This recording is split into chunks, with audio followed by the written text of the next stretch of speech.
കൃഷ്ണൻ സാക്ഷികൾ സാക്ഷികൾ. നൊന്തുപെറ്റ രണ്ട് മക്കളെയും പാർട്ടി വിട്ടപ്പോ തറവാട് പിഴച്ചു എന്ന് പറഞ്ഞവരായ എന്റെ കുടുംബക്കാര്. ഒടുവിൽ എന്റെ മൂത്ത മോൻ പ്രസ്ഥാനത്തിന് വേണ്ടി രക്തസാക്ഷിയായപ്പോൾ ഈ അമ്മ തകർന്നില്ല. ആ നഷ്ടം വിധവയായ അവന്റെ ഭാര്യയും മോളെയും ഞാൻ അറിയിച്ചില്ല.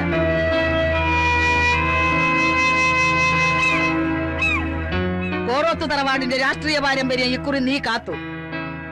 ആരൊക്കെ എന്തൊക്കെ പറഞ്ഞാലും പ്രസ്ഥാനത്തിനു വേണ്ടി രണ്ട് കരുത്തന്മാരെ പെറ്റുവളർത്തിയെന്നുള്ള പെരുമയുണ്ടല്ലോ, അത് മതിയട മോനെ ഈ അമ്മയ്ക്ക്. ആരടാന്ന് ചോദിച്ചവന്റെ മുഖത്ത് നോക്കി ഞാനടാന്ന് പറയാൻ പഠിപ്പിച്ച അമ്മയുടെ മോനാ ഞാൻ.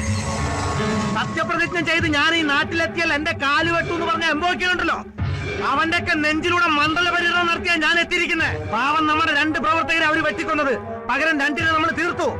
പക്ഷേ ഇനി രാഘവന്റെ പടയോട്ടം തുടങ്ങുന്നുള്ളൂ. ലാൽസലാം സഖാക്കളെ.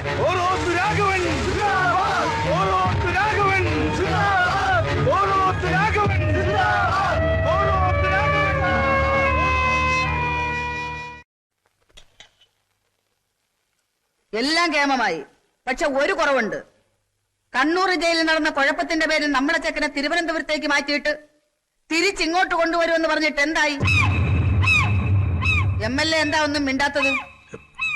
വിഷമുണ്ട് ഈ വിജയാഘോഷത്തിൽ ഹരി ഒപ്പം ഇല്ലാത്തത്. ജയിലിലെ പ്രശ്നത്തിൽ ആൾനഷ്ടം ഉണ്ടായത് നമുക്കാ. പിന്നെ അതിന്റെ പേരിൽ പീഡനം അനുഭവിക്കുന്നത് നമ്മുടെ ആൾക്കാരാ. ആര് പറഞ്ഞു ജോസേട്ടാ? ജയിലിൽ ഇപ്പൊ രാഷ്ട്രീയ തടവുകാർക്ക് VIP ട്രീറ്റ്മെന്റാ. ഈ കാലൻ ആ സുഖം എത്ര അനുഭവിച്ചതാ. കാരം പറഞ്ഞത് നേരാ, ഞാനും കേട്ടിട്ടുണ്ട്. ഒരു പാർട്ടി കൊലയാളിയായിട്ട് ജയിലിൽ പോയ എന്തൊക്കെ സൗഭാഗ്യങ്ങളാ. Super lottery അടിച്ചതുപോലെ. അധ്വാനിക്കണ്ട, കുടുംബത്തെ പാർട്ടി നോക്കിക്കൊള്ളും, അനന്തരാവകാശികൾക്ക് ജോലി, ജയിലിൽ നിന്നിറങ്ങിയാലോ ത്യാഗി.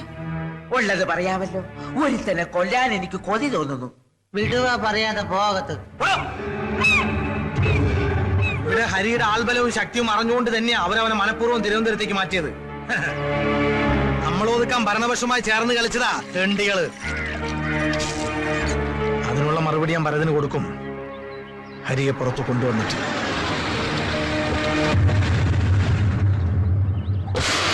എന്തായാലും അടുത്ത മാസം 18-നാ കേസിന്റെ ഫൈനൽ സ്റ്റേറ്റ്മെന്റ്. പാർട്ടി വക്കീലെന്നും പറഞ്ഞ് കോട്ടുമിട്ട് വവ്വാലിനെ പോലെ പറന്നു നടക്കാനല്ലാതെ അവനെ ഇതുവരെ ജാമ്യത്തിലിറക്കാൻ എനിക്ക് പറ്റിയോ? അച്ഛമ്മോ, കൈവട്ടോ കാൽവട്ടോ അല്ല, കൊലപാതക. സെക്ഷൻ 302 കോടതിയിൽ തെളിവെടുപ്പ് നടന്നുകൊണ്ടിരിക്കുന്ന ഒരു കേസായത്. അതുകൊണ്ട് പെട്ടെന്നൊരു ജാമ്യം കിട്ടില്ല. മാത്രവുമല്ല, പബ്ലിക് പ്രോസിക്യൂട്ടർ മറ്റവരുടെ ആളാ. 5 കൊല്ലം കൊണ്ട് തീരുന്ന കടപ്പാടെ വോട്ടൊന്ന് ജയിപ്പിച്ച ജനങ്ങളോട് ഇരിക്കുള്ളൂ.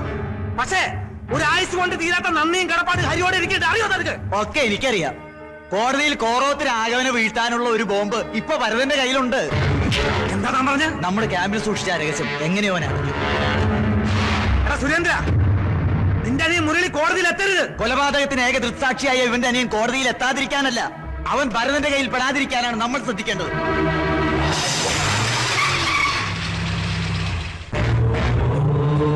മോനെവിടെയുണ്ട് മുരളി? അവൻ എവിടെയാണെന്ന് എനിക്ക് അറിയില്ല. അറിയില്ല സാറ്. ഞങ്ങളുടെ ശശിധരൻ മാസ്റ്ററെ കൊന്നത് കോറോത്ത് രാഘവനോ? അതിനേക സാക്ഷിയാ മുരളി. സാക്ഷിയായി പോയെന്നല്ലാതെ എന്റെ മോൻ ഒരു പാർട്ടിയുമില്ല. കൊള്ളാം.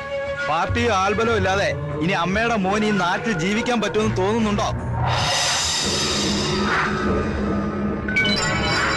പേടിക്കണ്ട, മോന്റെ ജീവൻ ഞങ്ങൾ കാത്തോളാം. പക്ഷേ അവൻ സാക്ഷി പറയണം. MLA ടിക്കറ്റ് നഷ്ടപ്പെടാതിരിക്കാൻ വേണ്ടി കൊലക്കുറ്റം ഒരു ക്രിമിനലിനെ ഏൽപ്പിച്ചു. എന്നിട്ട് പാർട്ടിയിൽ പ്രമാണിത്വം കവിഞ്ഞ് നടക്കുക ആ തെണ്ടി. അവന്റെ മുഖം കോടതിയുടെ മുൻപിൽ എനിക്ക് പിച്ച് ചീന്തണം. അതിന് അമ്മയുടെ മോനെ എനിക്ക് കിട്ടിയേ തീരൂ. സ്വന്തം കൂടപ്പുറപ്പാ. ഏത് പാതാളത്തിൽ ചെന്നൊളിച്ചാലും നിനക്ക് അവനെ കണ്ടുപിടിക്കാൻ പറ്റൂ.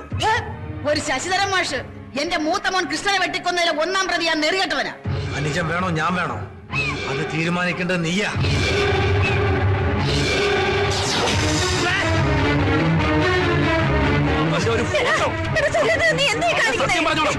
മോനെ ആ ഭരതൻ അടിയറ വയ്ക്കാന്ന് പറഞ്ഞു അല്ലേ? കള്ളം പറയുന്നു.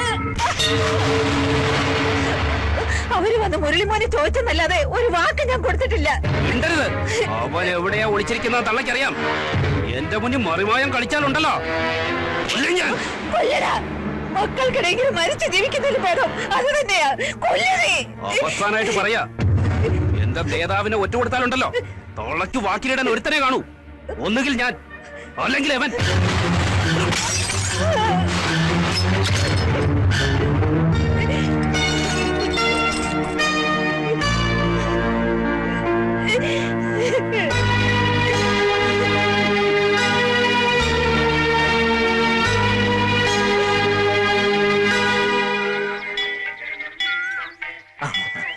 വക്കീലെ പ്രസാദം. അയ്യോ പാടില്ല, പ്രത്യയശാസ്ത്രപരമായി ഞങ്ങൾ ഇതിനൊക്കെ എതിരാ. പിന്നെ MLA പറഞ്ഞ പോലെ ഇതൊക്കെ ലേഡീസ് സെക്ഷനാ. അയ്യോ മോളെ, മോളുടെ പുസ്തകം. അച്ഛമ്മേ, ഞാനൊന്ന് ആയിഷയുടെ വീട് വരെ പോയിക്കോട്ടെ. തൊഴാനിറങ്ങിയ നിന്റെ കയ്യിൽ ഈ വായനശാല പുസ്തകം കണ്ടപ്പോഴേ എനിക്ക് മനസ്സിലായി. അച്ഛമ്മയ്ക്കറിയാം നിനക്ക് മിണ്ടാനും പറയാനൊക്കെ ഒരു കൂട്ടായി ഈ ഞാൻ മാത്രമേ ഉള്ളൂന്ന്. എപ്പൊ നിന്നെ കാണുന്നു തോന്നുന്നു അപ്പൊ ഈ ലൈബ്രറി ബുക്കിന്റെ പേരും പറഞ്ഞ് ഞാൻ വീട്ടിൽ നിന്ന് ചാടും. സ്കൂൾ ലൈബ്രറിയിൽ നിന്ന് പുസ്തകം എടുക്കുമ്പോ മറ്റു ടീച്ചർമാരുടെ ധാരണ ഇതൊക്കെ വായിച്ചു തീർക്കുന്ന ഞാനാണ്. ആ ക്രെഡിറ്റ് നീ എടുത്തോ.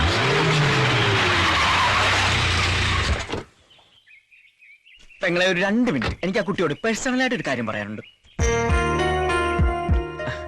അന്ന് യക്ഷിയെന്ന് വിളിച്ചതിന് നേരിൽ കണ്ട് മാപ്പ് ചോദിക്കാൻ കാത്തിരിക്കുകയായിരുന്നു. പിന്നെ മനസ്സിലായത് കുട്ടിയെ യക്ഷിയെന്നല്ല പിശാചെന്നാ വിളിക്കേണ്ടിയിരുന്നത്. താൻ എന്താ കരുതിയത് ചലഞ്ച് വോട്ട് ചെയ്ത് ബാക്കിയെല്ലാവരും മണ്ടന്മാരാക്കാന്നാ? ചലഞ്ച് വോട്ടോ? അതെ, മരിച്ചുപോയ കുന്നത്ത് വീട്ടിൽ മൈഥിലി എന്ന വോട്ടറുടെ പേരിൽ താൻ കള്ള വോട്ട് ചെയ്തു. അതെ, ഞാൻ അന്ന് ചെയ്തത് കള്ള വോട്ട് തന്നെയാ. താൻ എന്ത് ചെയ്യും? നിക്കവിടെ. അതെ, നിയമത്തിന്റെ മുന്നിൽ താൻ കുറ്റക്കാരിയാ. അതിനുള്ള ശിക്ഷ തനിക്ക് വാങ്ങി തന്നിട്ട് തന്നെ ബാക്കി കാര്യം. എന്ത് ശിക്ഷയോ? ഹെഡോ മൃഗ ഡോക്ടറെ, ഈ നാടിനെ കുറിച്ച് തനിക്ക് എന്തറിയാം? നിയമം പറഞ്ഞോണ്ട് ഇനി ഇങ്ങോട്ട് വന്നാലുണ്ടല്ലോ, നിന്ന് ചലിക്കാൻ തന്റെ കഴുത്തിന് മുകളിൽ തല കാണില്ല. താൻ ആരോടോ, ഉണ്ണിയാർച്ചയോ അതോ പൂലം ദേവിയോ? ആണുങ്ങളോട് ചോടി സംസാരിക്കരുത്. തനിക്ക് ഞാൻ ആരാന്ന് കാണിച്ചു തരാം. മടി.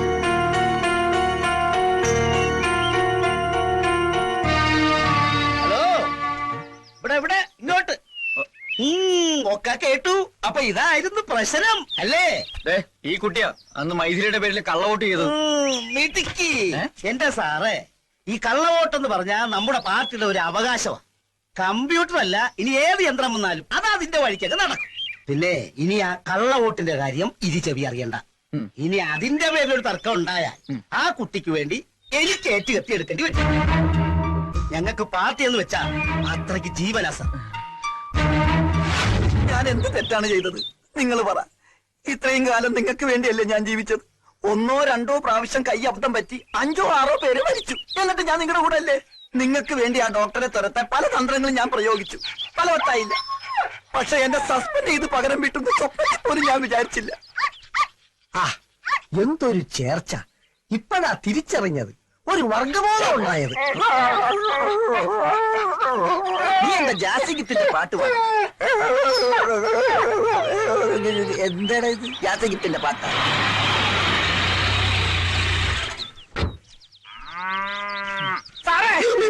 എന്താണോ ആ കാല്? എന്തിന് കാല് പിടിച്ച് പാപ്പ പറയാനാ? മനുഷ്യരോട് ടെൻഷൻ അടിച്ച് അടുക്കുമ്പോൾ അയാളൊരു ഓടോ മാറി. സാറേ, കാക്ക വിളിച്ചാൽ കൊക്കാകൂല, കമ്പൗണ്ടർ വിളിച്ചാൽ ഡോക്ടർ ആകൂല. എനിക്കറിയാം. തന്റെ വേദാന്തം ഒന്നും എനിക്ക് കേൾക്കണ്ട. തന്നെ കൊണ്ട് സഹി കേട്ടിട്ടാ ഞാൻ ഇങ്ങനെ ഒരു തീരുമാനം എടുത്ത് അതിൽ മാറ്റമില്ല. ഇവന്റെ ജോലി പോയപ്പോ മൃഗങ്ങൾ പോലും ഇവനെ മൈൻഡ് മൈൻഡ് ചെയ്യാതിരുന്നപ്പോഴേ എനിക്ക് തോന്നി. സാറേ, ഞാൻ എവിടെ വേണമെങ്കിലും ആണയിടാം. ഇന്നു മുതൽ എല്ലാ മൃഗങ്ങളും എന്റെ ബ്രദേഴ്സ് ആൻഡ് സിസ്റ്റേഴ്സ് ആണ്. ഉത്തരവാദിത്ത ബോധമുള്ള നല്ലൊരു കമ്പൗണ്ടറെ ഞാൻ ജീവിച്ചോളാം. ഇത് സത്യം. ചന്ദ്രപ്പൻ അച്ഛനെ പിടിച്ച് സത്യം ചെയ്യുന്നുണ്ട്. എന്റെ അപ്പം മരിച്ചു പോയില്ലടാ. എന്തോ ഇതിനെ കുത്തിവെക്കാൻ കൊണ്ടുവന്നതാ. എന്റെ ഈ അമ്മളിക്കുട്ടി പ്രസവിക്കുന്നത് ഒരു ഓസ്ട്രേലിയൻ പശുക്കുഞ്ഞിനെ തന്നെ ആവണം. അത് നടക്കില്ല. എന്റെ കയ്യിലൊരു നാടൻ നിൽക്കുമ്പോ നിനക്ക് ഫോറും തന്നെ വേണമല്ലടി. രത്നമ്മയിൽ നിന്ന് ഞാൻ ഈ കരിങ്കാലത്തിൽ ഒരിക്കലും പ്രതീക്ഷിച്ചില്ല. നിനക്കറിയോ, അമ്മിനിക്കുട്ടി പുഷ്പിടിയാവുന്നത് കാത്ത് കണ്ണിൽ ആവണക്കെന്ന് വെച്ച് കാത്തിരിക്കുക എന്റെ ഈ മുരിക്കുട്ടൻ. താനൊരു വികാര ജീവിയല്ലോ.